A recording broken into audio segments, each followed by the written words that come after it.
नमस्कार, India report में आप सभी का स्वागत है। तो बिहार में एक बार फिर 10वीं बार नीतीश कुमार ने सीएम पद की शपथ ली और सीएम बनने के साथ उनके नाम एक और रिकॉर्ड कायम हो गया। यानी कि एक बड़ा रिकॉर्ड, अपने रिकॉर्ड को ही उन्होंने तोड़ दिया।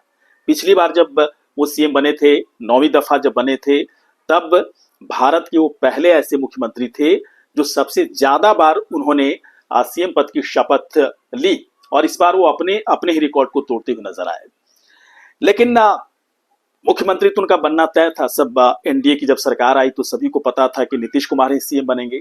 लेकिन इस बार जो खास बात नजर आ रही है इनके कैबिनेट को देखने के बाद, कि इनके कैबिनेट को देखने के बाद ऐसा लग रहा है कि समाज के सभी लोगों को बराबर की भागीदारी इसमें दी गई है। एक जबरदस्त, एक बेजोड़, एक सटीक सोशल इंजीनियरिंग का इसमें इस्तेमाल किया गया इस कैबिनेट को बनाने में। अभी तो नीतीश कुमार को मिला करके अगर कहा जाए तो 27 लोगों को मंत्री पद की शपथ दिलाई गई। आगे हो सकता है कि और भी एक्सपेंड किया जाएगा इसको, जैसा कि नीतीश कुमार ने इशारों में कहा भी है कि 14 अभी खरमास चल रहा है, अभी घबराइए मत, कम लोगों को शपथ दिलाई जा रही है, अभी और लोगों को इसमें शामिल किया जाएगा। 8-10 लोगों की जगह और बनती दिख रही है। तो कई लोग ये पूछ रहे हैं या कई लोग जानने की कोशिश कर रहे हैं कि समाज जो मंत्रिमंडल नीतीश के कैबिनेट में जो जो लोग शामिल हैं, कई लोगों के बारे में तो सब लोग जानते हैं। जैसे नीतीश कुमार जो खुद एक बार वहां के सीएम बने, सम्राट चौधरी पहले भी वहां पर डेप्यूटी सीएम थे, एक बार फिर उनको डेप्यूटी सीएम बनाया गया। विजय कुमार सिन्हा पहले भी डेप्यूटी सीएम थे, एक बार फिर उनको डेप्यूटी सीएम बनाया गया। तो इसके अलावा और भी कई ऐसे नाम है, कई लोगों को रिपीट किया गया, लेकिन कई नए लोगों को इसमें भी शामिल किया गया है। और इनके बारे में इनके बारे में लोग इस बात को भी जानने की कोशिश कर रहे हैं कि किस जाति समाज से आते हैं, और समझने की कोशिश कर रहे हैं कि क्या नीतीश की जो कैबिनेट है उसमें सभी जाति समाज के लोगों को प्रतिनिधित्व दिया गया या नहीं दिया गया। तो इस कैबिनेट के अगर पूरे पैटर्न, पूरे स्वरूप को देखने की कोशिश करें तो आपको लगेगा कि समाज के हर वर्ग का पूरा इसमें ख्याल रखा गया है। एक जैसा कि आपको ही पता होगा, कोई नई बात हमारी तरफ से नहीं बताई जा रही, सवर्ण की अगर जाति समाज की बात करें तो सवर्ण में जो 4 जातियां आती हैं, राजपूत, ब्राह्मण, भूमिहार, इसके बाद कायस्थ, जो 4 जातियां आती हैं, इन लोगों को 8 मंत्री पद है ना, इस समाज से 8 मंत्री पद के तौर पर शपथ विधायकों की तरफ से ली गई। इसके बाद अगर ओबीसी, ईबीसी, वैश्य और मुस्लिम समाज की बात करें तो यहाँ से 14 लोगों ने शपथ ली, 14 विधायकों ने शपथ ली। और अगर दलित समाज की तरफ से करें तो 5 लोगों ने यहाँ पर उनकी तरफ से शपथ ली, और कुल मिलाकर 27 लोगों ने शपथ लिया है। नीतीश कैबिनेट में उन्हें शामिल किया गया है। अलग अलग समाज से जिन्होंने शपथ ली नीतीश कैबिनेट में, जिनको शामिल किया गया, कौन कौन लोग हैं, चलिए इसके बारे में आपको बताते हैं। सबसे ज्यादा जो मौका दिया गया वो राजपूत समाज को मौका दिया गया। राजपूत समाज की तरफ से इस पर 32 सीटों पर बाकायदा जीत दर्ज की गई, और इसी वजह से इनको सबसे ज्यादा प्रतिनिधित्व दिया गया है कैबिनेट में, नीतीश के कैबिनेट में। वैसे तो दलित समाज को सबसे ज्यादा दिया गया, लेकिन अगर एक प्रॉपर अगर जाति की बात करें तो राजपूत समाज से सबसे ज्यादा विधायकों को मंत्री पद की शपथ दिलाई गई है। तो कौन कौन लोग इसमें हैं? 4 लोगों में संजय सिंह टाइगर हैं, जो कि बीजेपी के नेता हैं, आरा से जीत करके आए हैं। श्रेयसी सिंह जो कि जमुई से जीत करके आई हैं बीजेपी की टिकट पर। लेसी सिंह जो कि जनता दल यूनाइटेड है ना, धमदाहा से जीत करके आई हैं। संजय कुमार सिंह जो कि एलजेपीआर के टिकट पर महुआ में इन्होंने तेज प्रताप यादव को हराया था। तो ये 4 जो नाम है, संजय सिंह टाइगर, श्रेयसी सिंह, लेसी सिंह और संजय कुमार सिंह, ये राजपूत समाज से आते हैं, जिनको की नीतीश के कैबिनेट में जगह मिली है, इनको शामिल किया गया है। और कुल राजपूत समाज से 4 लोगों को मंत्री बनाया गया है, नीतीश की कैबिनेट में जगह दी गई है। चलिए अब भूमिहार समाज की बात करें तो भूमिहार समाज में, जैसा कि आपको भी पता होगा, विजय कुमार सिन्हा डेप्यूटी सीएम वहां के पहले भी थे, इस बार भी उनको एक बार फिर से मौका दिया गया है। और इसके बाद जो दूसरा नाम है विजय चौधरी, जनता दल यूनाइटेड के नेता हैं, और इन्हें भी मौका दिया गया, भूमिहार समाज से आते हैं। तो विजय कुमार सिन्हा और विजय चौधरी, ये 2 लोगों को मौका दिया गया है, नीतीश की कैबिनेट में इनको शामिल किया गया है। चलिए ब्राह्मण समाज की बात करें तो मंगल पांडे पिछली बार भी कैबिनेट में थे, इस बार भी उनको कैबिनेट में शामिल किया गया। सिवान से बीजेपी के टिकट पर जीत करके आए हैं। इसके बाद कायस्थ समाज की बात करें तो नितिन नवीन को मंत्री बनाया गया है, बीजेपी की टिकट से बांकीपुर से जीत करके आए हैं। तो अगर सभी को मिला दिया जाए यानी कि 4 राजपूत, 2 भूमिहार, 1 ब्राह्मण और 1 कायस्थ, यानी कि 8 लोगों को सवर्णों की तरफ, सवर्णों के अगर विधायकों की बात करें तो उनमें से 8 लोगों को नीतीश की कैबिनेट में जगह मिली है। नीतीश की कैबिनेट में इनको शामिल किया गया है।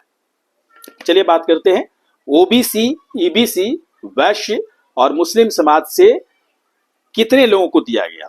जैसा कि पहले आपको बता चुके हैं, 14 लोगों को, 14 विधायकों को इसमें शपथ दिलाई गई। नीतीश की कैबिनेट में इन्हें शामिल किया गया, लेकिन अलग अलग समाज के हिसाब से, उनके नाम के हिसाब से हम आपको बताते हैं।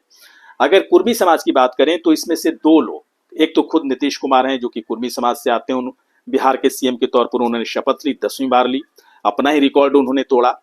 और दूसरा जो नाम है श्रवण कुमार का, जो कि नालंदा से जीत करके आए जनता दल यूनाइटेड की टिकट पर, और वो भी कुर्मी समाज से आते हैं। तो इन 2 लोगों को नीतीश के कैबिनेट में शामिल किया। एक तो खुद सीएम नीतीश कुमार ही है। इसके बाद कोयरी समाज की बात करें, कुशवाहा समाज की बात करें तो कुशवाहा समाज से 2 लोगों को शामिल किया गया। एक तो सम्राट चौधरी हैं जो कि डिप्टी सीएम के तौर पर शामिल हुए, और एक जो दूसरा इसमें जो नाम है कुशवाहा समाज की तरफ से, वो है उपेंद्र कुशवाहा के बेटे दीपक प्रसाद का। इनको भी शपथ दिलाई गई, दीपक प्रसाद को। तो 2 लोग हो गए कुशवाहा समाज से। अब बात करते हैं यादव समाज की। तो यादव समाज से भी 2 लोगों को शामिल किया गया। एक बीजेपी के टिकट पर दानापुर से जीतकर आए रामकृपाल यादव, इनको शामिल किया गया है कैबिनेट में, नीतीश की कैबिनेट में। और दूसरा जनता दल यूनाइटेड की टिकट से जीतकर आए विजेंद्र यादव, इनको भी कैबिनेट में शामिल किया गया है। तो 2 हो गए यादव समाज से। अब देखिए कुछ और लोग हैं, जैसे अगर मल्लाह समाज की बात करें तो मल्लाह समाज से भी 2 लोगों को शामिल किया गया है। रमा निषाद को बीजेपी की तरफ से, बीजेपी के लीडर हैं, ये मल्लाह समाज से आती हैं। रमा निषाद को इस नीतीश के कैबिनेट में शामिल किया गया। और इसके बाद अगर मदन सहनी की बात करें तो इनको भी नीतीश की कैबिनेट में शामिल किया गया। तो दो ऐसे लोग हैं जो मल्लाह यानी कि निषाद समाज से आते हैं, इनको भी नीतीश की कैबिनेट में रखा गया है। इसके बाद 2 वैश्य समाज से भी शामिल किया गया। तो वैश्य समाज से कौन कौन 2 लोग हैं? पहला तो नाम आता है डॉक्टर दिलीप जायसवाल का, उनको शामिल किया गया। इसके बाद अरुण शंकर प्रसाद जो कि वैश्य समाज से आते हैं, इनको भी, यानी कि 2 वैश्य समाज की तरफ से भी लोगों को लिया गया है और नीतीश कैबिनेट में उनको शामिल किया गया है। इसके बाद कुछ और लोग हैं, जैसे कि सुरेंद्र मेहता जो कि धानुक जाति से आते हैं, धानुक समाज से आते हैं, इनको शामिल किया गया है। इसके बाद प्रमोद चंद्रवंशी को शामिल किया गया है जो कि कहार समाज से आते हैं। इसके बाद नारायण प्रसाद को शामिल किया गया है जो कि तेली समाज से आते हैं। और ये कुल अगर मिला दिया जाए जो कि ओबीसी, ईबीसी और वैश्य है, तो ये 13 सीटें बनती हैं यहाँ पर पूरी तरह से मिला करके। और इसके अलावा अगर एक मुसलमान है ना, मुस्लिम समाज की बात करें तो वहां से भी एक जो कि जनता दल यूनाइटेड से चनेरी से वो जीत करके आए हैं और उनका नाम है जमा खान, इनको भी नीतीश की कैबिनेट में शामिल किया गया है। तो ये 14 हो गया, यानी कि ओबीसी, ईबीसी, वैश्य और मुस्लिम समाज से 14 लोगों को नीतीश के कैबिनेट में जगह मिली है और सबका नाम बकायदा हम आपको बता भी रहे थे। अब रह गया दलित समाज। तो दलित समाज में बहुत सारी जातियां हैं, लेकिन उसमें दलित समाज बहुत सारी जातियां होने के बावजूद भी दलित समाज को एक साथ रखने की कोशिश हुई है।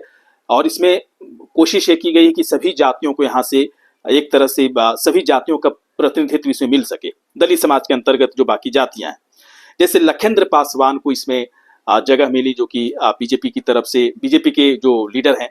इसके बाद सुनील कुमार को भी जगह मिली इसमें जो कि बीजेपी की तरफ से बीजेपी के टिकट पर लड़े हैं। और अशोक चौधरी को इसमें रखा गया है, जनता दल यूनाइटेड के नेता हैं। संजय पासवान को इसमें रखा गया है, एलजेपीआर के नेता हैं। संतोष सुमन जो कि हम की तरफ से इनको इसमें रखा गया है। और जीतन राम मांझी के सुपुत्र हैं, इनको जगह दी गई है। तो देखिए इसमें दलित समाज में जो जिन 5 लोगों को रखा गया है उसमें भी दलित समाज के अलग अलग वर्ग की हिस्सेदारी इसमें आपको दिखेगी।